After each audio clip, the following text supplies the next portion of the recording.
Assalamualaikum warahmatullahi wabarakatuh, Waalaikumsalam warahmatullahi. pemirsa Cahaya TV Banten.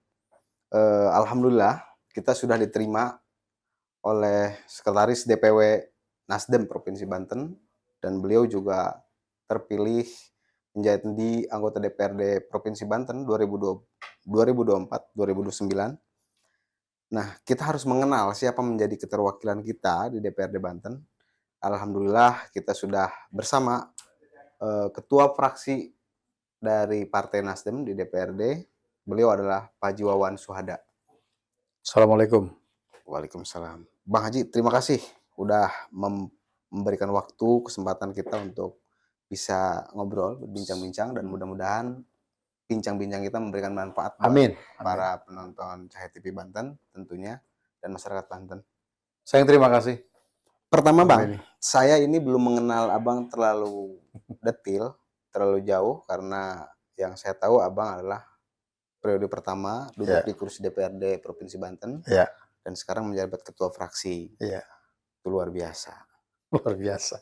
Boleh Bang diceritakan sedikit ambisi Abang mau mencalonkan jadi anggota DPRD yang perwakilan dari puluhan ribu masyarakat di dapil Abang. 47.000 suara. 47.000 suara. Ya, sama partai lah. Urutan 5 besar ya? Kalau di dapil 5 besar. 5 besar. 5 besar. Apa Bang menjadi ambisi Abang untuk jadi ketua DPR, untuk anggota DPR Bang? Sebelumnya di dapil Tangerang, di apa? Di aktif di partai. Kota Tangerang nggak? Kabupaten. Jadi anggota DPRD juga? Sebelumnya pengusaha. Belum pernah jadi anggota dewan? Belum, Ben. Belum. Baru kali ini? Baru kali ini. Kenapa Bang mau jadi anggota dewan? Niatnya sederhana, ya. Niatnya itu lahir dari, saya ini kan pengusaha travel haji umroh. Ya. Selama aktif sebagai pengusaha travel haji umroh itu, saya selalu didorong magnetnya itu seolah kayak kita ke Jabal Magnet di Madinah. Kita semakin jauh, kita semakin ditarik oleh kekuatan magnet itu. Apa itu magnet itu? Dorongan para alim ulama, para kiai, para tokoh masyarakat yang melihat, alhamdulillah saya dianggap komitmen dan dapat dipercaya. Alhamdulillah travel saya komitmen, jam penerbangan zero delay dan sebagainya. Mereka menantang saya secara personal.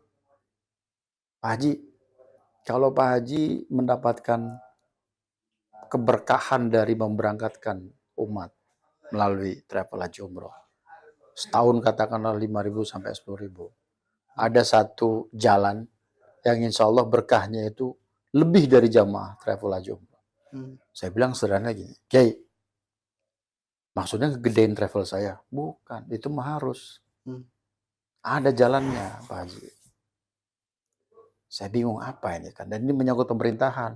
Gimana ceritanya? Saya bukan PNS tuh kan. Ada Pak Haji. Itu kira-kira tahun 2015-2016. Jadi dewan. Wah, gimana ceritanya? Ya kan? Tapi lama-kelamaan itu selalu didorong gitu kan. Ayolah. Akhirnya saya masuk. Pernah sempat ke PKB waktu itu kan. Ya. Di Kabupaten Tangerang. Namun seiring berjalannya waktu, ya saya sangat senang berada di keluarga besar PKB waktu itu. Tapi lama-kelamaan, angin perubahan, akhirnya saya menemukan pelabuhan terbaru dan ini yang terbaik untuk saya. Saya berlabuh ke Partai Nasdem yang dipimpin oleh ketum kami Pak Surya Paloh, dan semakin cocok dengan karakter saya. Alhamdulillah saya bawa ini ke masyarakat, dan memang ternyata ya saya bertugas untuk menjemput Laful Mahfuz lah. Sebelumnya pernah mencalonkan diri Bang? Belum sama sekali. Belum ini, sama sekali. Ini mencalonkan pertama kali. Terpilih. Pertama kali. Dan alhamdulillah tidak lama setelah saya bergabung dengan Partai Nasdem. Dan Partai Nasdem ini kan partai yang terbuka ya. Partai yang terbuka, tidak melihat senior dan junior, tapi melihat siapa kader yang bisa mengembangkan dan juga memajukan partai. Ya, sangat terbuka. Ini sebagai bukti. Ya, saya belum ada 1 tahun ya, menapaki 1 tahun lewat lah, diberikan kesempatan untuk menjadi sekretaris wilayah Gitu ya. Partai Nasdem Banten. Cantelannya kuat Bang, Ya, jalurnya. ya Langsung ke bicara Pak Surya bicara langsung jalur ke ketua umum. dipercaya oleh partai, ya, ya oleh ketua wilayah Pak Wahidin Halim dan juga restu dari DPP. Alhamdulillah saya ya di SK-kan sebagai sekretaris wilayah per tahun 2023. Belum lama. Jadi anggotanya berapa lama? Kurang lebih 1,5 tahun 1,5 tahun saya jadi langsung anggota. menjadi sekretaris wilayah. Enggak jadi anggota dulu. Ya jadi anggota dulu. Oh, jadi Sempat anggota waktu dulu. saya jadi wasekjen dulu. Hmm. Begitu masuk, tidak lama, kira-kira 2-3 bulan saya ditugaskan untuk menjadi wasekjen. Setelah 1,5 tahun kurang lebih, begitu Pak WH menjadi ketua DPW, alhamdulillah beliau mempercayakan sekretaris wilayah kepada saya. Alhamdulillah. Itu saya terima kasih sekali, saya apresiat kepada Pak WH. Dan tentunya restu dari DPP ya, seperti itu. Nah, dari situ saya melihat tidak ada cara lain untuk mengembangkan karir politik saya selain mencalonkan diri sebagai caleg.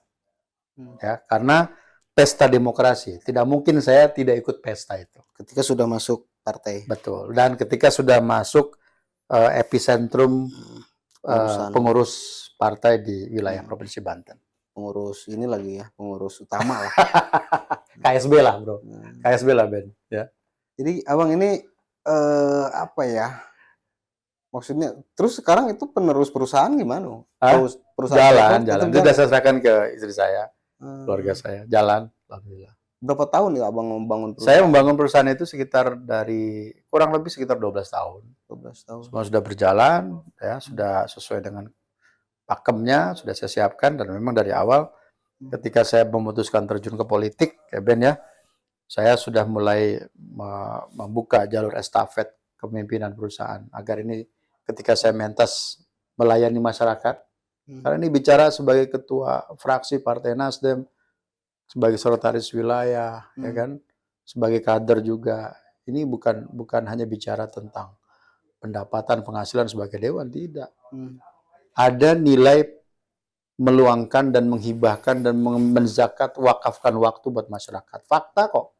Ya. Waktu itu yang paling pasti. Reses kita keluar waktu, ya kan? Mengunjungi masyarakat. Sosper kita juga mengunjungi masyarakat. Kunjungan kerja juga kita mengunjungi tempat-tempat yang memang sudah ditentukan oleh tim dari komisi.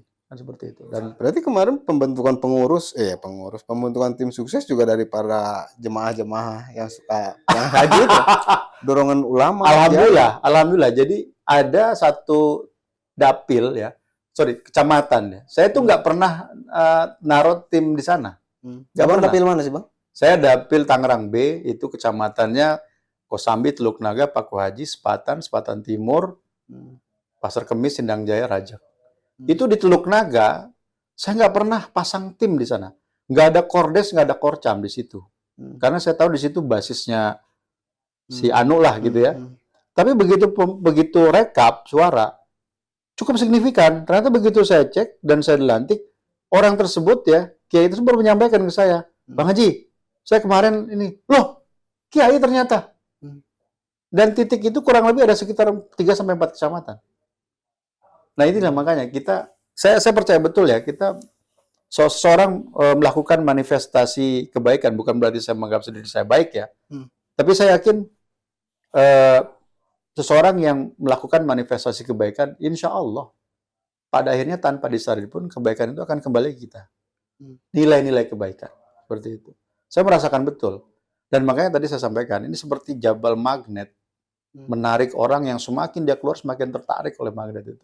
Jadi Madinah itu ada gunung namanya Bukit Jabal Magnet. Kira-kira 15-16 kilo dari Madinah. Semakin kita menjauhi bukit itu, semakin ketarik. Saya menganalogikan seperti itu. Semakin saya berusaha untuk menghindar dorongan para kiai, ustadz, alim ulama untuk tidak mencalonkan diri sebagai caleg, justru kekuatan itu semakin mendorong kuat. Ya sudah. Apa buktinya? Tiba-tiba jadi sekwil. Ya, buat sekwil dulu. lalu jadi sekwil, nyalon sebagai caleg. Saya tidak melakukan effort yang banyak untuk menjalankan diri sebagai legislatif. Karena apa? Itu tadi, manifestasi ya apa yang sudah saya lakukan untuk jamaah umroh ya melalui travel saya, alhamdulillah bisa berjalan. Ini hubungan dengan umat. Makanya apa yang disampaikan oleh Kiai itu sangat-sangat mengena, gitu kan. Dan saya waktu itu saya tantang juga Kiai, Kiai kenapa saya harus menjalani seperti itu? Kiai tersebut bicara ke saya, ada satu peristiwa buat dia, masuk ke rest area, ini kisah nyata ini, masuk ke rest area, satu rombongan Kiai Ustadz ini habis pengajian, ya, mampir rest area waktu maghrib. Begitu maghrib udah sholat, semuanya wudhu. Ini ada salah satu, ya mohon maaf ya, ada salah satu anak muda lah, pakai pakaian yang ya tidak menunjukkan bahwa dia itu ustadz atau alim ulama lah. Ya pakai Levi's dan sebagainya. Tapi saya nggak bilang orang pakai Levi's itu buruk ya. Tapi dari penampilannya bahwa ini kayaknya kalau jadi imam bacaannya dan lain-lain agak kurang tartil gitu kan. Jadi saking tawadunya itu para kiai, para ustadz, para alim ulama, ditunjuk-tunjukkan, ayo jadi imam, ayo. Nah si anak muda ini, ya kan, jago gondrong dulu, pokoknya kelihatan inilah. Karena kiai ustadz ini nggak pada maju, ya udah dia maju lah. Ya udah dia maju aja. Bengong nih. Oh ya udahlah. Akhirnya dia nih. Kita kan sering melihat tuh para kiai itu. Ayo jadi imam, ayo. Tuh, kan. Jadilah nih imam nih. Ini orang nih. Begitu bacaan sholat, wah udah selesai dah. Bayangin tuh. Berarti waktu sholat maghrib apa malam ya? Iya. Maghrib. Jadi para kiai, para ulama yang bacaannya, ya jangan ditanya lah. Kiai minimal pas kalau bisa ngaji jangan ditanya lah gitu kan. Dipimpin, diimami oleh pemuda yang secara bacaan, salah satu syarat menjadi imam itu kan bacaannya baik. Ya kan, tartil, ya kan. Nah, dari situ apa? Dan si pemuda ini gimana Pak jadi imam? Ya bacaannya Masya Allah berantakan. Masya Allah berantakan. Nah, dari situ Kiai itu bilang, ini nih, kalau orang yang punya niat baik tidak mau muncul sebagai pemimpin, jadi kayak begini berantakan. Minimal niatnya baik dulu.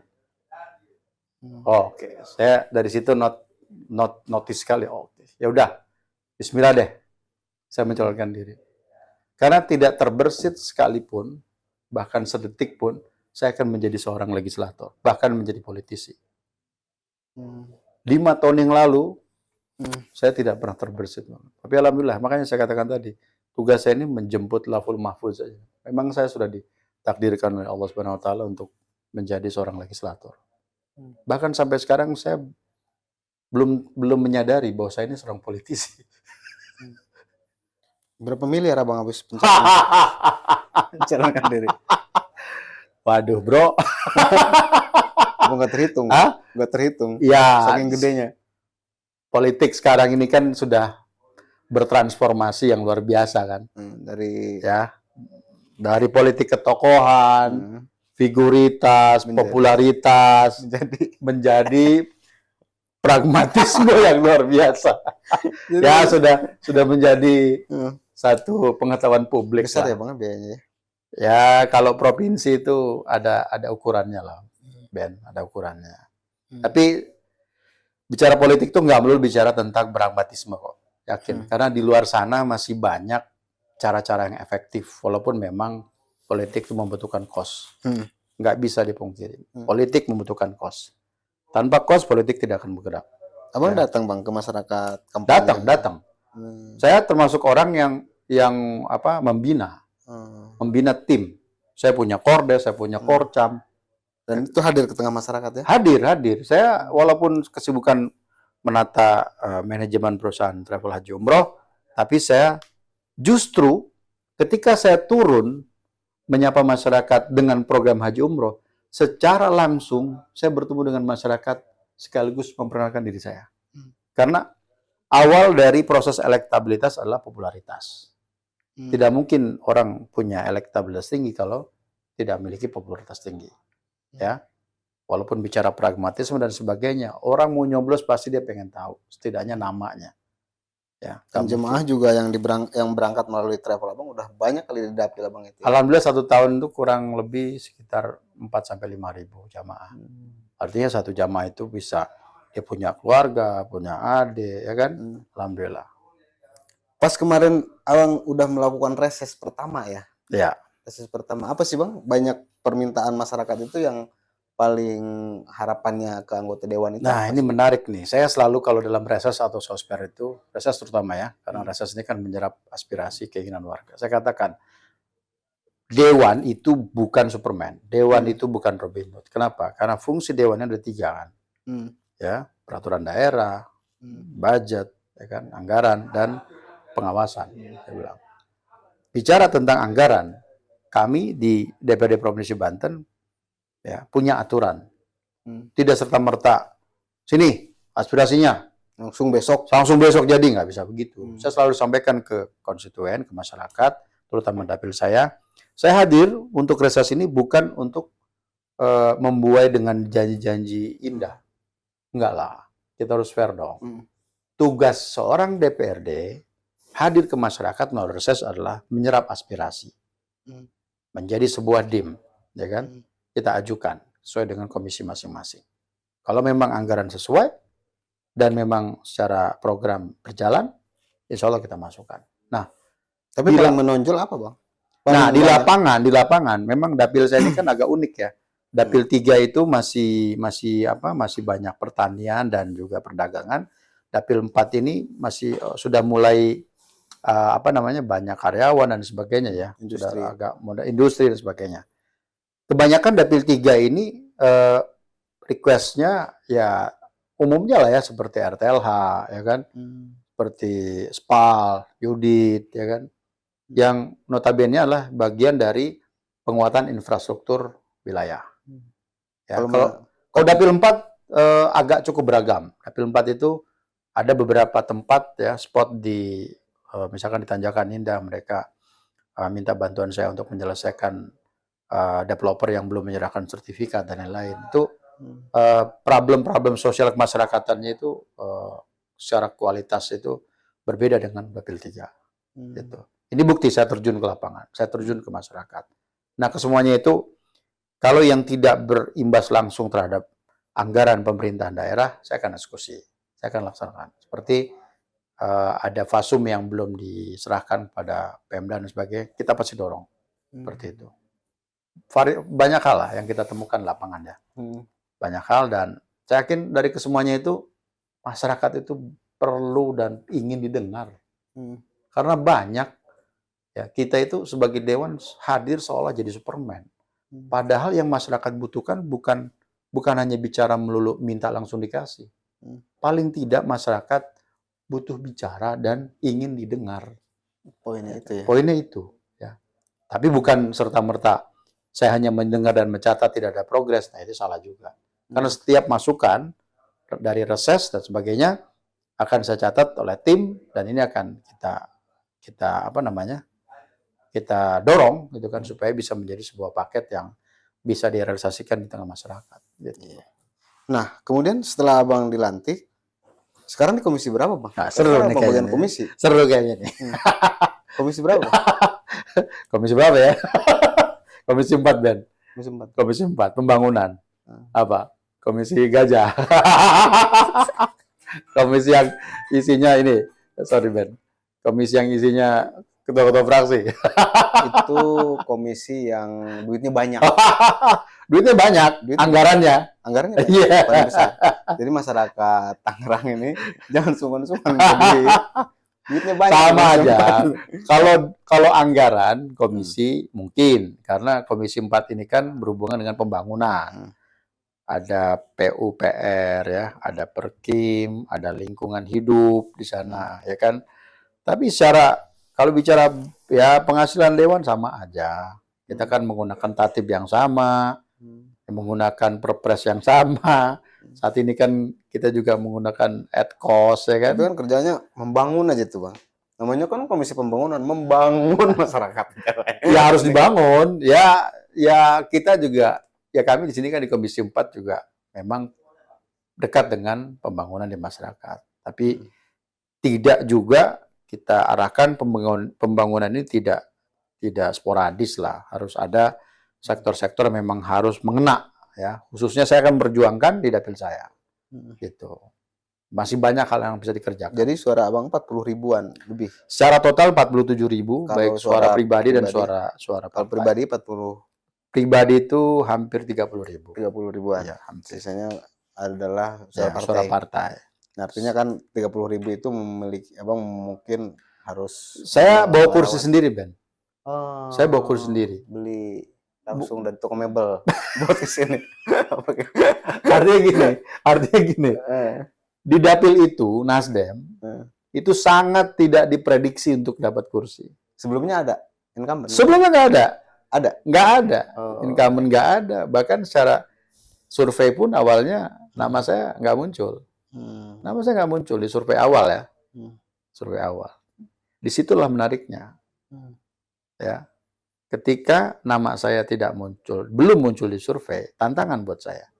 Karena menurut saya lebih baik saya menjadi orang yang dianggap biasa saja. Ya. Biarkan orang lain menganggap biasa saja. Padahal mah di belakang nyawer terus ya tiap hari. Nyawer. Datang nyawer. Aduh. Nah, Bang, yang menarik juga gebrakan pertama Nasdem ini, fraksi Nasdem ini menarik, langsung menggelar FGD, forum diskusi publik. FGD kan ya? Ya, diskusi publik. Dalam rangka HUT Nasdem ke-13 tahun. Menariknya itu langsung mengundang KPK, mengundang Kejati, Pidsus, mengundang Polda, Pidum ya. Pidsus, Polda ya. Ya. Kalau dari Kejati yang hadir? Pidsus Kejati, Krimsus Polda, dengan Dir Sosialisasi Anti Korupsi dari KPK RI. Itu yang dibahas langsung materinya anti korupsi, tidak korupsi. Apa sih Bang maksudnya Bang? Sebelum saya jawab ke sana, saya alhamdulillah per tanggal 1 September saya mendapat tugas dari partai menjadi ketua fraksi Partai Nasdem Provinsi Banten yang alhamdulillah dari 2019 ke 2024 peningkatannya luar biasa, 150%, Ben. Peningkatan jumlah dari 4 kursi ke 10 kursi. Ya. Efek apa? Satu hal yang pasti efeknya, karena calegnya berkualitas. Ya.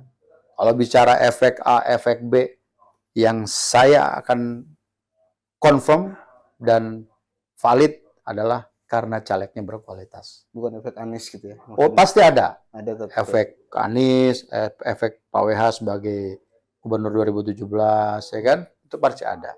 Tapi efek yang paling besar adalah caleg itu sendiri. Ya. Dengan seluruh pengorbanan waktu, tenaga, dan kapasitas dan tas-tas yang lain gitu kan. Dan isi tasnya kualitas, kapasitas, dan tas-tas yang lain, yang paling menentukan adalah profil dari caleg itu sendiri, kekuatan caleg itu sendiri. Dan alhamdulillah Nasdem 2024 ini ya meraih 10 kursi. Ini luar biasa. Dan saya bisa mendeklar di Provinsi Banten satu-satunya partai yang naik signifikan hanya Partai Nasdem. 6 kursi. Ini selisihnya saja udah bisa bikin fraksi sendiri, alhamdulillah. Saya bisa berbangga hati, ya. Jadi sebenarnya pemenang Pileg 2024 Provinsi Banten adalah Nasdem. Iya dong. Walaupun belum menjadi pimpinan DPRD. Ya itu kan by proses, ya kan?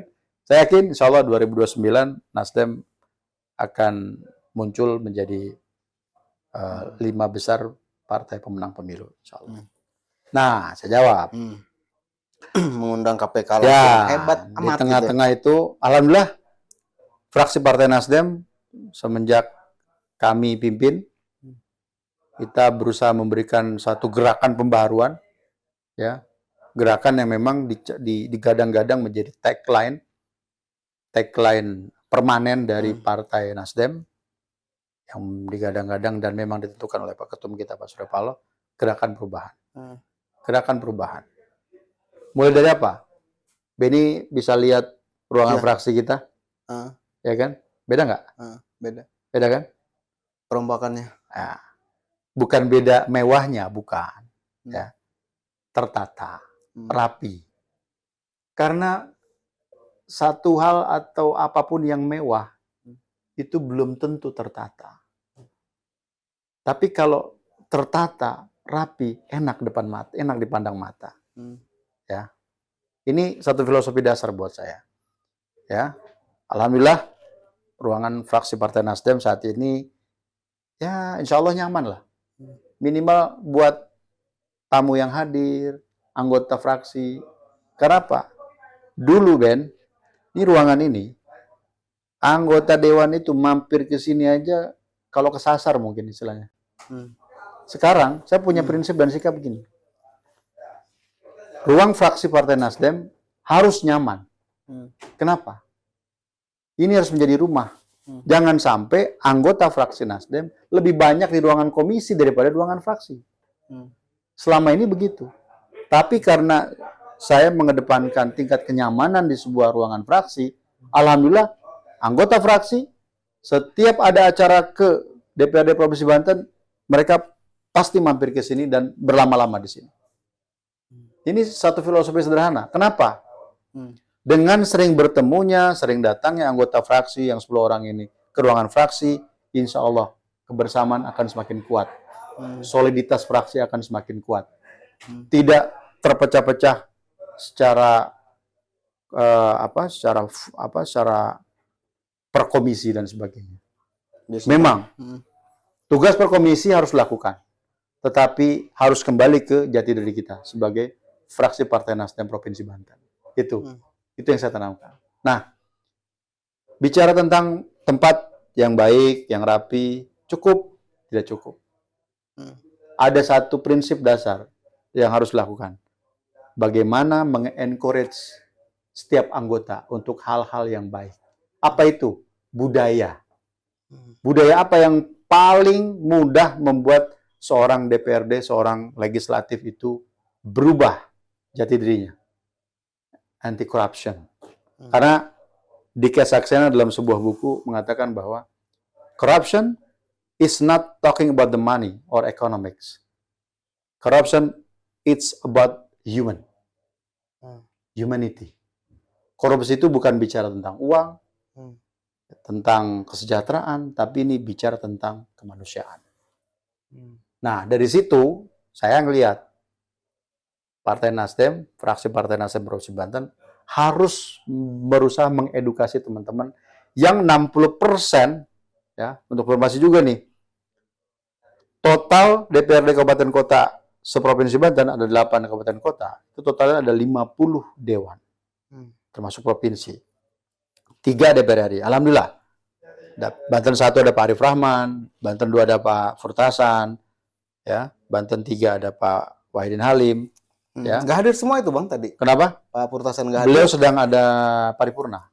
Ya. Karena nanti kita videonya akan kita tampilkan di sini Bang. Tampilkan aja lah. Nanti kita diedit, ya. Nanti akan kita tampilkan siapa aja yang hadir. Nggak apa-apa. Jumlah pesertanya berapa banyak yang hadir.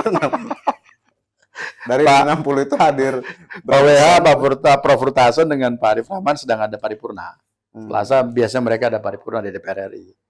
Nah, saya kok punya pandangan, ini bagaimana dewan yang jumlahnya 50 orang, yang terutama provinsi dan kabupaten kota, 60% muka baru, kita isi dengan hal-hal positif. Salah satunya apa? Anti korupsi. Ini nggak bicara tentang pilkada, betul. Ya, nggak bicara tentang pilkada. Makanya tadi pas di acara itu teman-teman dari KNPI nanya, ini kok subjeknya kok tentang anti korupsi, ya. Pertama saya katakan sama sekolah gratis. Tapi kan secara partai memang harus ikut berkontribusi. Ya gini, kebetulan saya kan sekretaris pemenangan Paslon 02, Pak Andra Soni dan Pak Dimyati. Gak apa ya kalau di podcast ini nggak saya sampaikan kan? Saya sebagai sekretaris pemenangan, ya ketuanya utusan Presiden Raffi Ahmad, saya mengatakan kepada teman-teman tadi, bahkan di sambutan, kalau Benny tadi lihat di sambutan, saya sampaikan bahwa ini dalam rangka HUT Partai Nasdem ke-13. Ya. Jadi ini rangkaian kegiatan DPP yang dilakukan di DPRD Provinsi Banten dengan fraksi Partai Nasdem sebagai penyelenggara. Itu konsepnya. Jadi kalau bicara tentang pilkada nggak ada hubungannya. Karena apa? Karena ini agendanya DPP. Gitu, Ben. Iya, betul. Oke, nah sekarang konsep tema acara adalah sinergi bersama untuk mewujudkan anti korupsi, mewujudkan Banten maju, ya kan? Konsep itu tagline acara. Ini tidak ada hubungan dengan pilkada.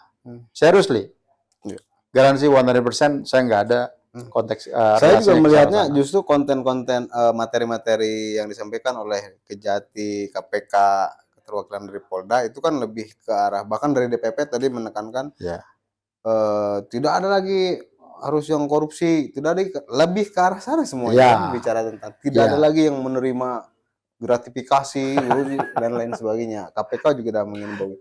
Cuman saya perhatikan ini tingkat kehadirannya 50% juga nggak nyampe nih. Apa itu? Anggota dewan yang dari 50. Nyampe nggak sih? Nyampe ya? Nyampe. Ada. Pada di luar berarti tadi. Ada. Banyak kok masyarakat. Ada. Jadi ya memang secara kebetulan aja Pak Andra kan menggaungkan anti korupsi, ya kan, sebagai tagline favorit kampanye, ya kan. Ya saya rasa itu suatu kebetulan, dan saya melihat bahwa bukti bahwa acara ini memang tidak ada sangkut pautnya dengan pilkada. Dengan hadirnya Ketua DPRD kita, Bapak Fahmi Hakim, sahabat saya, ya kan. Ini sebagai bukti dong. Betul. Bahkan di tengah acara beliau bisik-bisik saya, wah hadir karena lu aja nih bro. Ya kan? Artinya apa? Sebuah sinergi kebersamaan antara fraksi Partai Nasdem dengan unsur pimpinan DPRD sudah terbentuk dengan baik, terjalin dengan baik, ya kan? Nah, artinya saya yakin Pak Fahmi sebagai Ketua DPRD melihat bahwa niatan ini adalah bertujuan untuk sebagai bagian rangkaian HUT Partai Nasdem dan juga bagian dari pembinaan terhadap anggota DPRD yang baru terpilih dan yang sudah terpilih. Tapi memang setidaknya di gedung ini, kalau tadi saya lihat, di gedung ini brand restorasi perubahan dari Nasdem untuk menggaungkan tidak korupsi bunyi, Bang. Di gedung DPRD Provinsi Banten khususnya. Ini kata saya kok berani ya menggaungkan anti korupsi, sementara anggota DPRD suka sensitif dengan hal-hal yang kok berani gitu loh, Pak Haji. Apa mungkin ketua fraksinya pengurus haji dan umrah? Ternyata baru tahu. Gini, Ben. Memang ini sebuah langkah yang berani. Memang saya akui. Berani apa? Kita berani untuk memulai. Betul. Ya. Betul. Apa buktinya? Acara hari ini adalah acara fraksi yang pertama di periode ini. Bahkan setelah saya cek, beberapa periode ke belakang kayaknya belum pernah ada. Belum pernah. Betul nggak, Ben? Betul. Saya sering mengikuti. Cross-check ya. Saya perhatikan, oke deh, saya nggak mau panjang-panjang ke belakang lah, ya kan. Nggak ada positifnya juga itu kan buat saya. Yang penting apa? Bahwa periode kali ini, fraksi Partai Nasdem berani memulai tradisi itu. Tradisi apa? Menghadirkan seluruh elemen partai, dewan, dan yang paling penting, menghadirkan masyarakat untuk hadir ke gedung ini. Itu satu pesan apa? Pesan moralnya apa? Masyarakat memiliki gedung ini. Bayangin kalau nggak ada acara tadi, masyarakat biasa masuk ke gedung dewan, cuman pelantikan doang. Ya nggak, Ben? Sama demo paling. Sama demo juga di depan. Demo juga di depan. Jarang diterima masuk ke dalam. Ya kan, faktor keamanan dan lain-lain lah, ya kan. Nah, alhamdulillah dengan event itu, kita berani memulai apa? Membawa masyarakat di gedung yang mereka miliki. Ini kan milik masyarakat, milik rakyat kan. Saya bilang, ruangan ini. Makanya bukan hanya mengedukasi tentang itu, Ruangan fraksi pun saya siap mengundang. Buktinya Beni bisa hadir di sini. Kita bisa ngobrol, ya kan? Satu bukti adalah Partai Nasdem membuka ruang itu dekat, ingin langsung bersama teman-teman, konstituen, masyarakat. Dan yang paling penting, mereka bisa hadir di gedung ini, merasakan. Oh begini DPRD, ya. Oh begini luasnya. Dan mereka memiliki sense of belonging mereka. Ya, ini bukan gedung dewan, ini gedung kita kok. Itu. Secara tidak langsung ada pesan moral ke sana. Iya. Ya, kalau Beni lihat tadi pemandangannya, ya banyak lihat bukan dewan juga kan. Artinya Masyarakat apa? umum, Masyarakat. Saya undang juga aktivis teman-teman pemuda, mahasiswa, ya kan? ya. KNP juga hadir, teman-teman HMI hadir, ya kan? Teman-teman dari aktivis mahasiswa hadir, BEM juga hadir. Jarang loh Ben acara begitu. Bicara tentang anti korupsi yang juga ada KPK, yang ada Kejati, Kita undang. yang ditakutin. Dan Ben, ini masa-masa kampanye loh Ben. Alhamdulillah dari Pinsus tadi yang hadir, beliau menyampaikan, Pak, ini saya sebenarnya lagi semedi Pak. Situasi lagi kampanye Pak. Oh Pak, nah, saya tidak akan bicara tentang pilkada. Tadi bahkan di sambutan saya sampaikan, jangan, mari kita jaga pilkada dengan damai, tenang, aman. Ya, dah selesai. Bahwa message yang disampaikan adalah ini acara bukan tentang pilkada, tapi tentang edukasi anti korupsi di keluarga besar Nasdem. Udah selesai. Alhamdulillah. Mereka tidak merasa terjebak, dijebak nggak. Ya, fair kok. Semua orang bisa bicara, narsum bisa bicara, selesai. Dan ini saya bisa berbangga bahwa ini bukan kegiatan yang sifatnya mengutamakan fraksi Nasdem saja. Ya. Diundang juga fraksi lain. Ya. Kita undang teman-teman fraksi lain. Alhamdulillah hadir dari PKB, dari PAN, Gerindra, ya. Alhamdulillah hadir. Itu membuktikan bahwa hajatan ini, kegiatan ini adalah melibatkan seluruh komponen. Lintas DPRD, kabupaten kota provinsi, lintas partai, ya kan? Lintas elemen masyarakat, lintas Forkopimda. Itu kan. Forkopimda hadir emang Pak? Hadir tadi. Ada yang hadir. Iya, dari Sahli ada tadi. Gitu. Ya. Nah memang butuh konsisten dan kita juga jangan sampai gebrakan awal. Ya. Kemudian setelah kesananya menjadi biasa-biasa saja, tidak ada gebrakan-gebrakan yang bagus lagi. Tadi juga saya melihat, wah ini angin segar nih. Bisik-bisik di luar tuh Pak, karena hampir sebagian besar ini orang baru Ben, katanya orang baru, pendatang baru. Jadi mereka masih semangat, harus didorong, harus disupport, bukan yang lama-lama. Nah, Pak Haji juga nanti mungkin periode kedua tidak lantas mengadakan. Ini karena periode pertama barangkali. Tapi kita berpikir positif, ada harapan baru dengan gerakan Nasdem hari ini. Mudah-mudahan juga menjadi angin segar buat di DPRD. Ya. Tapi teman-teman media gimana Ben? Kenceng nggak? Menyambut positif nggak? Kita lihat nanti dari pemberitaan, dari hasil pemberitaan, banyak teman-teman wartawan yang hadir, Pak Haji, banyak. Ada banyak lah yang hadir. Nanti kita lihat output pemberitaan dan butuh konsisten karena ini jejak digital ya. Sudah ada pastinya Nasdem melakukan ini, tapi kemudian yang ingin saya tanyakan, jika terjadi anggota DPRD Banten yang sikap partai seperti apa?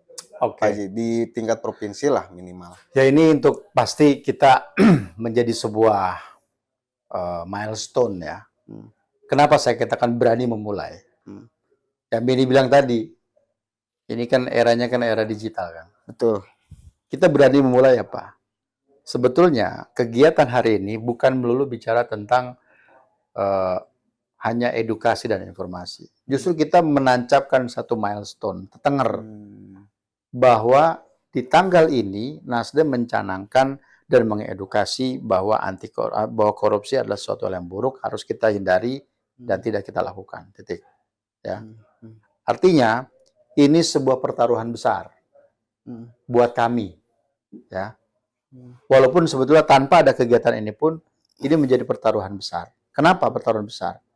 Kami di DPP, ya, maaf, kakak-kakak dari DPP tadi, ada kakak Tobas sebagai hubungan legislatif, ketua hubungan legislatif, ada kakak Atang sebagai ketua bidang hukum dan HAM, dan ada kakak Regi sebagai sekretaris Mahkamah Partai. Ingat loh, Mahkamah Partai dihadirkan. Ya, Mahkamah Partai itu yang mengadili, mempersidangkan dan membuat keputusan inkrah, final and bindings. Di partainya. Ya kan? Di lingkungan internal partai kita. Artinya apa? Teman-teman, kalian kalau nauzubillah ternyata melakukan kegiatan yang jangankan ingkrah, ya, menjadi tersangka saja itu sudah Otomatis. sudah cukup untuk partai melakukan PAW. Keren. Terus tepuk tangan ini keren. Serius, Ben. Serius, Bang. Serius, Ben. Serius. Serius. Bahkan bukan hanya PAW, Ben. Status kenasdemannya bisa dicabut, Ben. Dicabut itu KTA-nya. Bahkan adalah satu peristiwa. Karena pasti ada kode etiknya, Bang, ya. Bukan hanya melulu tentang korupsi, tapi tentang hal-hal yang lainnya. Ya ini kan laten, Ben. Korupsi itu kan bukan bicara pada saat tertentu saja. Ini kan satu proses di mana seseorang melakukan sebuah tindakan yang merugikan banyak orang, ya kan? Apalagi korupsinya nilainya fantastis, ya kan? Sampai betul-betul merugikan anggaran negara, anggaran pemerintah daerah dan sebagainya, ya kan? Makanya ini satu momen saya sampaikan. Ini bukan hanya ajang teoritis bahwa Nasdem menggaungkan kalian hati-hati dengan korupsi, hindari korupsi. Ini bukan hanya itu. Ini tonggak Nasdem di Provinsi Banten membuat satu milestone. Ini loh, kita sudah pernah melakukan ini. Jejak digitalnya ini. Bahkan Beni sekarang membuat jejak digital yang luar biasa dengan adanya podcast ini. Karena dalam agama kan kalau katanya Pak Haji, kita ngomong ini tapi kemudian dilanggar yang omongannya, kita anti korupsi misalnya, tapi kemudian melakukan korupsi. Bahasa agamanya kan munafik itu kan. Oh iya pasti dong, pasti. Itu kalau bicara tentang akidah dalam Islam ya pasti itu sebuah yang antara agama dengan logika itu kan harus berbanding lurus. Poinnya kan di sana, gitu kan.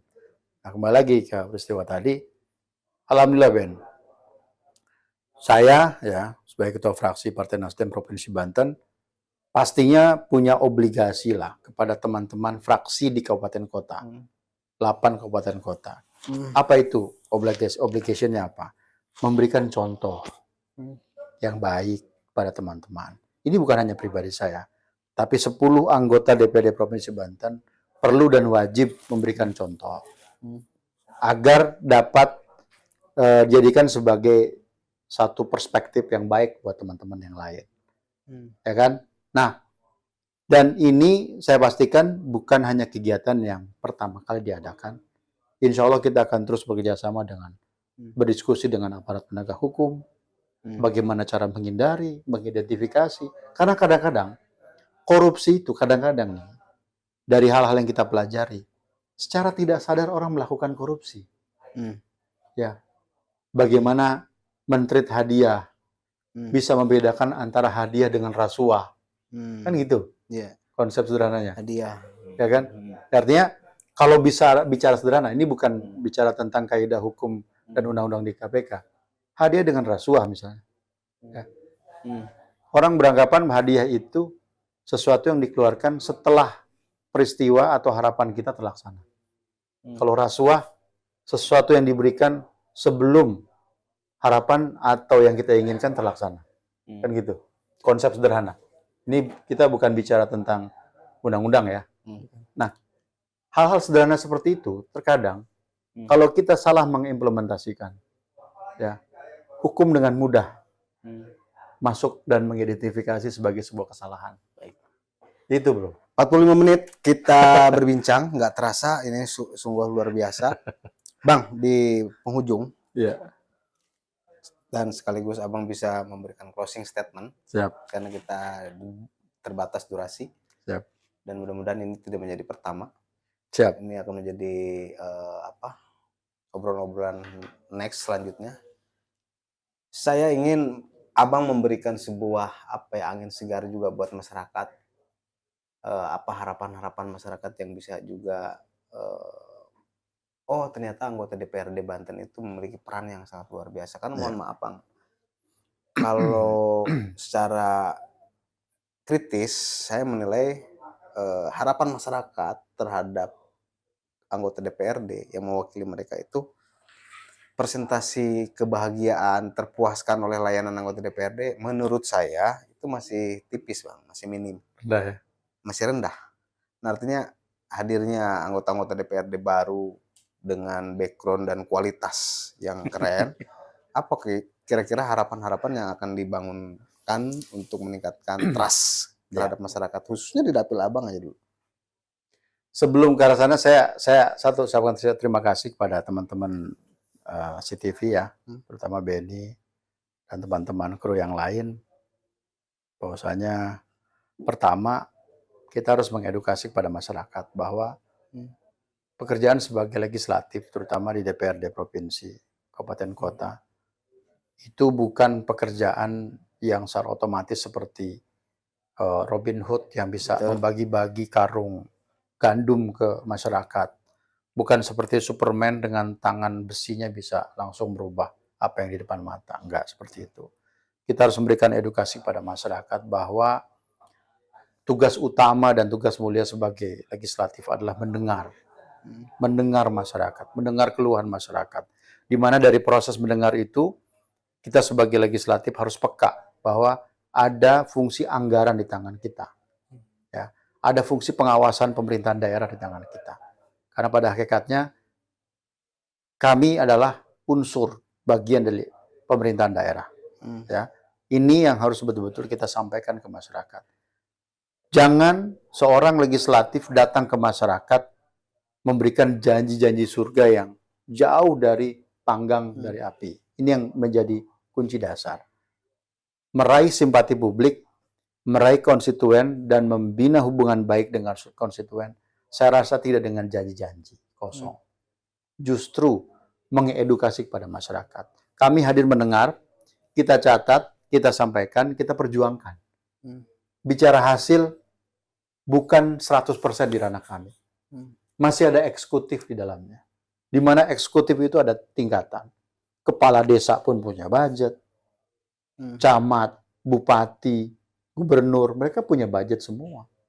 Nah, ini yang akan mempengaruhi trust, bonding dengan masyarakat.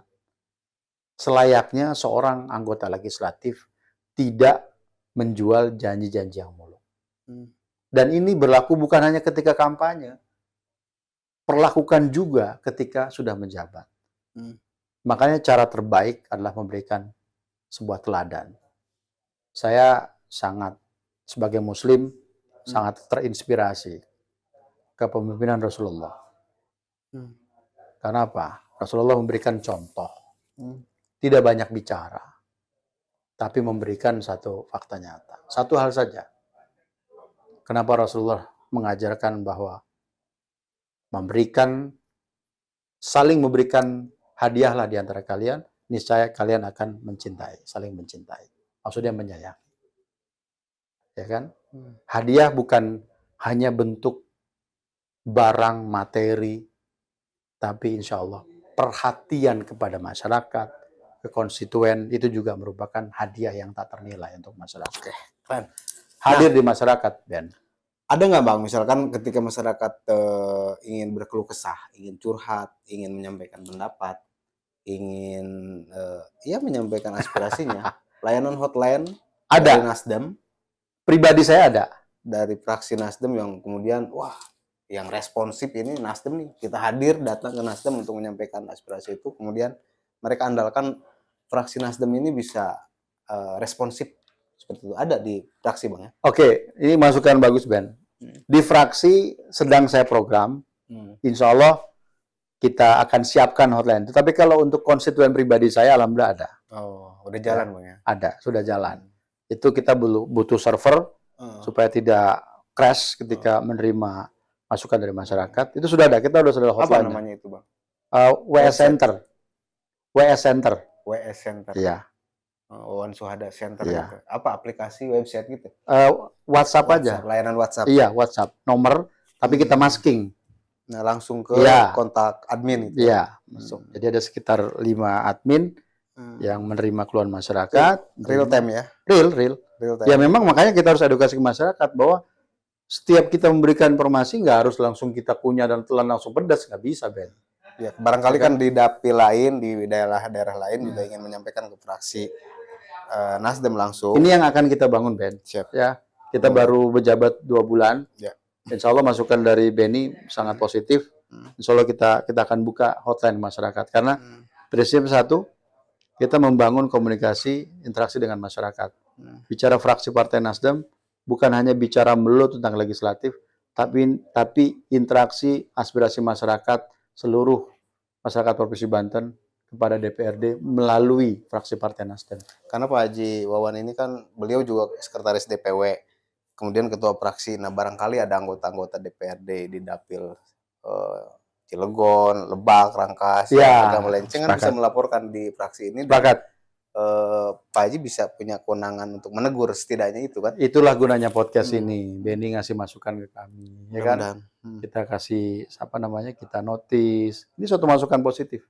Insya Allah Benny tinggal datang lagi sini. Insya Allah sudah ada hotline number itu. Ya, Ben? Tepuk tangan ini juga menutup perbincangan kita, pemirsa Cahaya TV Banten, dan mudah-mudahan ini membawa manfaat. Tidak hanya sebatas kata-kata yang disampaikan Pak Haji tadi. Harus Ben, harus. Dan ini menjadi membawa perubahan benar-benar di DPRD Provinsi Banten. Ada harapan baru dengan orang-orang baru. Amin. Saya Benny Hendriana mengucapkan terima kasih. Billahi taufiq wal hidayah. Assalamualaikum warahmatullahi wabarakatuh. Waalaikumsalam warahmatullahi wabarakatuh. Terima kasih Ben. Luar biasa. Keren Bang, abang Bang.